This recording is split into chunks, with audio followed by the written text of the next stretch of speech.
Hello friends, आज के इस वीडियो में हम आपके लिए अलंकार पार्ट 3 लेकर आए हैं, जिसमें हम आप लोगों को अर्थालंकार के ही महत्वपूर्ण भेद हैं, जैसे विभावना, मानविकीकरण, दृष्टांत, भ्रांतिमान, विनोक्ति, अन्योक्ति, अलंकार, इन सभी को हम परिभाषा एवं उदाहरण के सहित समझेंगे। अगर आप चैनल पर नए हैं तो चैनल को ज़रूर सब्सक्राइब कर लें और बेल आइकन को ऑल पर सेलेक्ट कर लीजिए। चलिए आगे बढ़ते हैं और सबसे पहले हम जानते हैं कि विभावना अलंकार क्या है। ये विभावना अलंकार जहाँ बिना कारण के ही कार्य हो जाए वहाँ पर विभावना अलंकार होता है। उदाहरण, बिनु पग चले सुनय बिन काना, कर बिनु करम करे विधि नाना। ये पंक्तियाँ तुलसीदास जी की हैं। बिनु पग चले यानी यहाँ पर बिना पैर के चलना, बिन कान सुनय बिन काना यानी बिना कान के सुनना, और कर बिनु करम बिना हाथ के सारे कार्य को करना बताया गया है, अर्थात बिना कारण के ही यहाँ सारे कार्य हो रहे हैं, तो यहाँ पर हमारा विभावना अलंकार हो जाएगा। चलिए देखते हैं कि अब मानविकीकरण अलंकार क्या होता है।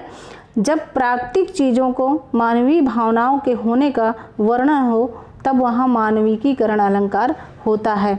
यानी प्राकृतिक चीज़ें हैं, जैसे हमारे मेघ हैं, फूल हैं, तो इनमें जब मानव की भावनाओं को दर्शाया जाए तो वहाँ पर मानविकीकरण अलंकार होता है। उदाहरण देखते हैं, मेघ आए बड़े बन ठन के समर के। अब यहाँ पे देखिए आप कि मेघ जो हैं, जो बादल हैं, वो सज समर के बन ठन के तो नहीं आते हैं।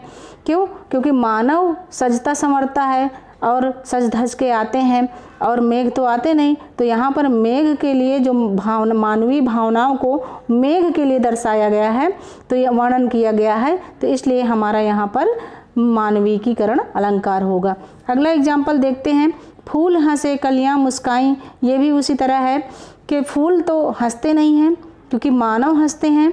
मानव की जो भावना है हंसना, तो वो क्या है, भावनाएं हैं, तो वो फूल के लिए यहाँ पे वर्णन किया जा रहा है कि फूल हंसे कलियाँ मुस्काएं, तो हमारा यहाँ पर मानविकीकरण अलंकार होगा। उसी तरह अगला एग्जाम्पल है, कलियाँ दरवाजे खोल खोल जब झुरमुट में मुस्काती हैं।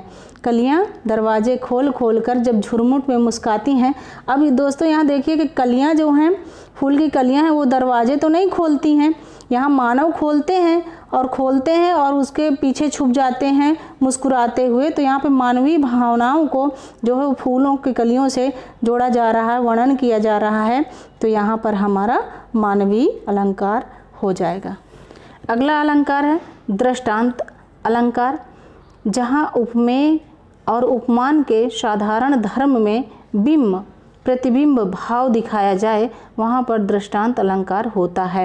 एग्जाम्पल है, जैसे एक म्यान में दो तलवारें कभी नहीं रह सकती हैं, किसी और पर प्रेम नारियाँ पति का क्या कह सकती हैं। तो इसका स्पष्टीकरण है इस तरह कि इस अलंकार में एक म्यान में दो तलवारों का रहना वैसे ही असंभव है जैसा कि एक पति का दो नारियों पर अनुरक्त रहना। तो अतः यहाँ पे बिंब प्रतिबिंब भाव दृष्टिगत हो रहा है, तो यहाँ पर हमारा दृष्टांत अलंकार होगा। अगला है भ्रांतिमान अलंकार, जब भ्रमवश किसी एक वस्तु को देखकर उसके समान अन्य वस्तु का भ्रम हो तब भ्रांतिमान अलंकार होगा। जैसे नाग का मोती अधर की कांति से, बीज दांडिम का समझकर भ्रांति से, देखकर सहसा हुआ सुख मौन है, सोचता है अन्य सुख यह कौन है। तो इसका अर्थ इस तरह हम समझ सकते हैं कि नायिका के नाक का मोती, उसकी चमक उसके होंठों पर पड़ रही है। यहाँ नायिका के होंठ क्योंकि लाल रंग के हैं, इसलिए मोती की चमक उस पर पड़ती है और वो अनार के दाने के समान दिखाई देने लगते हैं। तो तोता यह देखकर भ्रम में पड़ जाता है कि मैं तो यहाँ पिंजरे में कैद हूँ, लेकिन वहाँ पर दूसरा तोता कौन है। रस्सी को सांप समझना, तो इसको हम इस तरह समझ सकते हैं कि जैसे कि अंधेरे में रस्सी को सांप समझना। तो हमारे यहाँ पहले यहाँ पे क्या होता है भ्रांति मान अलंकार में कि किसी एक वस्तु को देखकर उसी के समान हम भ्रम पड़ जाते हैं, तो हम उसको जो है उसी के समान समझ लेते हैं। तो यहाँ पर हमारी पहली वस्तु क्या हो गई, रस्सी हो गई, और उसी के समान हमने यहाँ पर रस्सी को जो है सांप समझ लेते हैं, यानी इसके समान हम इसको यहाँ पे सांप को समझ लेते हैं। तो यहाँ पे भ्रम उत्पन्न होता है, तो इसलिए यहाँ पर भ्रांतिमान अलंकार होता है। अगला है एग्जाम्पल, अधरों पर अली मंडराते, केसों पर मुग्ध पपीहा। इसका अर्थ हम इस तरह समझते हैं कि भंवरा भ्रम में है कि यहाँ पर ऊँट है कि फूल है, ऊँटों पर भंवर भ्रमवश मंडरा रहा है। उसी प्रकार आगे जैसे केसों पर मुग्ध पपीहा, केसों पर पपीहा मंडरा रहा है क्योंकि वो केस को जामुन के समान समझकर बालों पर मंडरा रहा है और वो भ्रम में पड़ रहा है। उसे समझ में नहीं आ रहा है कि ये काली जामुन है, तो वो काली जामुन समझकर केसों के ऊपर मंडरा रहा है। तो भ्रांति में वो पड़ा हुआ है, भ्रम में पड़ा हुआ है, तो यहाँ पर हमारा क्या होगा? भ्रांतिमान अलंकार होगा। अगला है विनोक्ति अलंकार।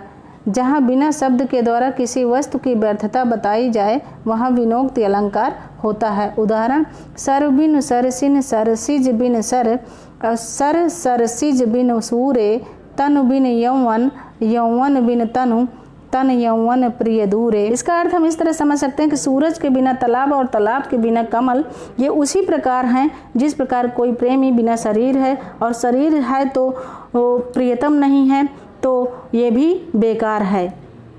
अगला है अन्योक्ति अलंकार। जहाँ पर किसी उक्ति के माध्यम से किसी अन्य को कोई बात कही जाए वहाँ पर अन्योक्ति अलंकार होता है।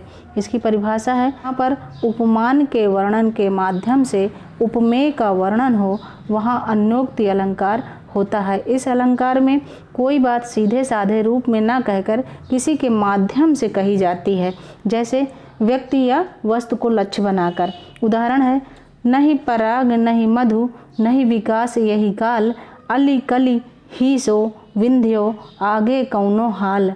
तो यहाँ पर ये तो बिहारी जी की पंक्तियाँ हैं। बिहारी कवि ने राजा जी को व्यंग करते हुए कहा है कि विवाह के बाद वो अपने जीवन में रसमय हो गए हैं और विकास कार्य की तरफ उनका कोई ध्यान नहीं है और राज्य के कार्य से दूर हैं। ऐसे में कौन राज्य का कार्यभार संभालेगा। तो यहाँ पर कली जो है ये क्या है हमारा?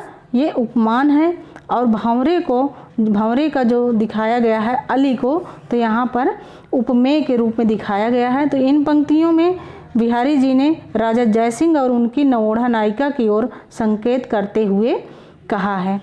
ये अंतिम है हमारा अलंकार विरोधाभास अलंकार। जहाँ पर दो विरोधी तत्व एक जगह पाए जाएं वहाँ पर विरोधाभास अलंकार होता है। उदाहरण है जैसे, जे जे नीचे है चले तेते ऊंचे होए। तो ये बिहारी जी की पंक्तियाँ हैं।